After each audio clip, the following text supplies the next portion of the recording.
Hyderabad central యూనివర్సిటీలో భూముల వివాదం రగులుకుంది. మరోపక్క విద్యార్థులు కూడా పెద్ద ఎత్తున పోరాటం చేస్తూ ఉన్నారు. దీనికి సంబంధించి మనతో పాటు మాట్లాడడానికి ఓయూ విద్యార్థి నేత మోతిలాల్ నాయక్ మనతో పాటు ఉన్నారు. వారితో మాట్లాడించే ప్రయత్నిద్దాం. చూస్తూ ఉన్నాం మనము హెచ్సియులో భూ వివాదం నెలకొంది. ప్రభుత్వం వెనక్కి తగ్గడం లేదు. మరోపక్క విద్యార్థులు ఆందోళన చేస్తూ ఉన్నారు. ఓయూ విద్యార్థి నాయకుల తరపు నుంచి మీరు ఎలా మద్దతు ఉండబోతుందంటారు? వాళ్ళకి ఖచ్చితంగా వాళ్ళు ఏదైతే పోరాటం చేస్తున్నారో మేము వాళ్ళకు మద్దతు తెలుపుతాం. వాళ్ళు చేసే పోరాటాల్లో మేము కూడా ప్రత్యక్షంగా కూడా మేము పోరాటంలో కూడా మేము రాబోయే రోజుల్లో వాళ్ళతో కలిసి నడవడానికి కూడా మేము సిద్ధమే. అయితే తెలంగాణ ప్రభుత్వం వచ్చిన తర్వాత ముఖ్యంగా భూముల మీద ఎక్కువ ఫోకస్ చేస్తూ ఉన్నది. ఈ రేవంత్ రెడ్డి సర్కార్ వచ్చిన తర్వాత అది లగచర్లలో ఉన్నటువంటి ల్యాండ్ ఇష్యూ కావచ్చు, ఫోర్త్ సిటీ అని చెప్పేసి దానికోసం కావచ్చు, ఇటు ఉస్మానియా యూనివర్సిటీలో సర్క్యులర్ తీసుకురావడంలో కూడా దాని వెనకాల పెద్ద ఒక ప్లానే ఉన్నది. యాక్చువల్ చెప్పాలంటే ఈరోజు మళ్ళీ యూనివర్సిటీలో ఉన్నటువంటి హైదరాబాద్ సెంట్రల్ యూనివర్సిటీలో ఉన్నటువంటి 400 ఎకరాల భూములను నువ్వు అన్యాయంగా అక్రమంగా గుంజుకుంటా అంటే అసలు ఏ రకంగా ఆలోచన చేస్తున్నాడు, ఏం చేస్తున్నాడు, ఆలోచన ఏంది? ఒక ల్యాండ్ మీదనే ఫోకస్ చేసినట్టు ఈ ప్రభుత్వం యొక్క అడుగు జాడాలనేది ఆ విధంగానే మాకు అర్థమవుతా ఉంది. ప్రధానంగా విశ్వవిద్యాలయాల మీదనే ఇలా జరుగుతుంది కదా, దీని గురించి మీరేమంటారు? అది మరి ఎడ్యుకేషన్ని బాగు చేస్తా అనే మైండ్ సెట్ ఉన్నోళ్ళు ఎవరైనా యూనివర్సిటీస్ని ఖరాబ్ చేయరు కదా. యూనివర్సిటీలో డెవలప్మెంట్ చేయాలి, ఇంకా ఎడ్యుకేషన్ ఇన్ఫ్రాస్ట్రక్చర్ని పెంచాలి. అలాంటిది నువ్వు రివర్స్ గేమ్లో అడుగులు వేస్తే అది నీ టోటల్ కమర్షియల్గా దాన్ని అసలు ఎడ్యుకేషన్ వ్యవస్థలో ఎందుకు పోయి ఎడ్యుకేషన్ వ్యవస్థలోనే మీరు చూస్తే యాక్చువల్లీ చెప్పాలంటే హార్టికల్చర్ యూనివర్సిటీ మనకు రాజేంద్ర నగర్లో అక్కడ కూడా ల్యాండ్ తీసుకుని మళ్ళీ నువ్వు మళ్ళీ హైకోర్టు వాళ్ళకి ల్యాండ్ ఇచ్చేసినావు. పోయి మా భూములే మీకు దొరుకుతున్నాయి. అసలు ఇంకా వేరే ఎక్కడ భూములు దొరకట్లేవు వీళ్ళకి. యూనివర్సిటీలో ఉన్నాయే కొన్ని ల్యాండ్లు. ఆ ల్యాండ్లను నువ్వు ఇంకా డెవలప్మెంట్ చేయాలి, కానీ నువ్వు లాక్కొని పోతా అంటే రాబోయే రోజుల్లో అది ఎవరో ఒక పార్టీ కోసమో లేదంటే ఒక సంఘం కోసమో పెట్టుకున్నటువంటి భూములు కావాలి. అవి తరతరాలుగా విద్యను ఒక రాబోయే జనరేషన్లో దాంట్లో ఎంతోమంది ప్రొఫెసర్లు, ఎంతోమంది నలుదిక్కుల నుంచి, తెలంగాణ నుంచి, దేశం నుంచి నలుదిక్కుల నుంచి వచ్చి చదువుకోవడానికి ఉన్నటువంటి అవి జాగలవి. తెలంగాణలో ఏ యూనివర్సిటీస్ ఇంకెక్కడ ఎన్ని యూనివర్సిటీస్ మిగిలి ఉన్నాయి? ఎక్కువ ల్యాండ్లు ఉన్నటువంటి యూనివర్సిటీస్ ఎక్కడ ఉన్నాయి?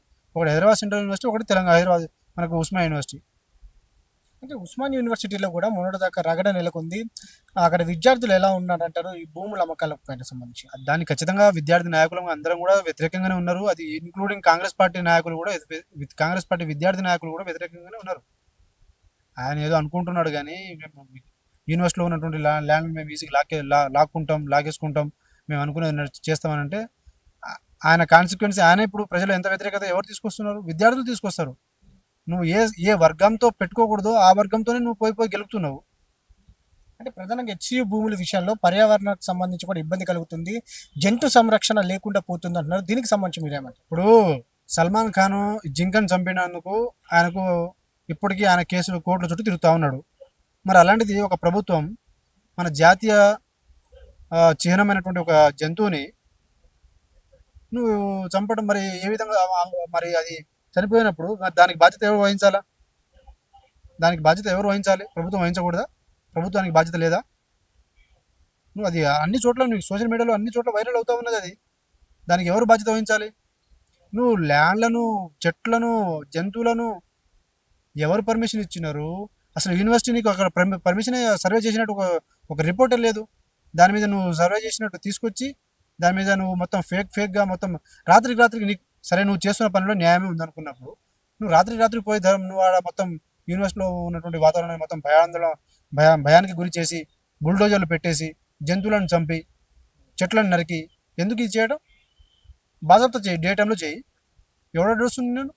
అది నిజంగా నీకు న్యాయమే ఉంది అంటే, నువ్వు చేసే పోరాటంలో, నువ్వు చేసే ప్రయత్నంలో జెన్యున్ రీజనే ఉంది అంటే నువ్వు డే టైంలో చేయి. నైట్ టైంలో పోయి చేయడం దేనికి? ఎవరు చేస్తారు? నైట్ టైంలో ఎవరు చేస్తారు? దొంగతనాలు చేసే వాళ్ళు చేస్తారు. నువ్వు దొంగతనం చేస్తున్నావా? దొంగతనంగా భూములను లాక్కుంటున్నావా? కాబట్టి ప్రభుత్వం ఇక మీదటైనా మేము ఒకటే చెప్తున్నాం, మీరు ఏదైనా డెవలప్మెంట్ కోసం ఇంకో భూములను ప్రభుత్వ భూములను మీరు యూజ్ చేసుకోండి. దాన్ని మేము సహకరిస్తాం. దానివల్ల నలుగురికి ఎంప్లాయ్మెంట్ ఆపర్చునిటీస్ వస్తుందంటే అది మంచిదే. కానీ యూనివర్సిటీ ల్యాండ్లను లాక్కోవటం, ఇటు గిరిజన ల్యాండ్లను లాక్కోవటం, ఎవరైతే ఏ వర్గాలకైతే అది చాలా అవసరం అవుతుందో వాళ్ళ దగ్గర నుంచి లాక్కోవటం అనేది అది కరెక్ట్ కాదు. ప్రభుత్వం మీ యొక్క ఏదైతే ప్రభుత్వం చేపట్టినటువంటి ఈ చర్యలు మేము తీవ్రంగా ఖండిస్తూ ఉన్నాం. అలాగే వాడు ఆ విషయాల మీద ప్రభుత్వం ఏదైతే ముందు అడుగు వేయాలన్న ఆలోచన ఉందో ఆ ఆలోచనను విరమించుకోవాలని చెప్పేసి మేము డిమాండ్ చేస్తా ఉన్నాం. ఇది మొత్తం మీద విశ్వవిద్యాలయాల భూముల వద్దకు రావద్దని కూడా విద్యార్థి నాయకులు ప్రభుత్వాన్ని కోరుతూ ఉన్నారు. దీంతో పాటుగా ఏదైతే హెచ్సియులో జరుగుతున్నటువంటి విద్యార్థుల పోరాటానికి తమ మద్దతు ఉంటుందని కూడా వారి అభిప్రాయం వ్యక్తం చేశారు. వీడియో జర్నలిస్ట్ ప్రభాకర్తో వంశీకృష్ణ, సమయం టీవీ, హైదరాబాద్.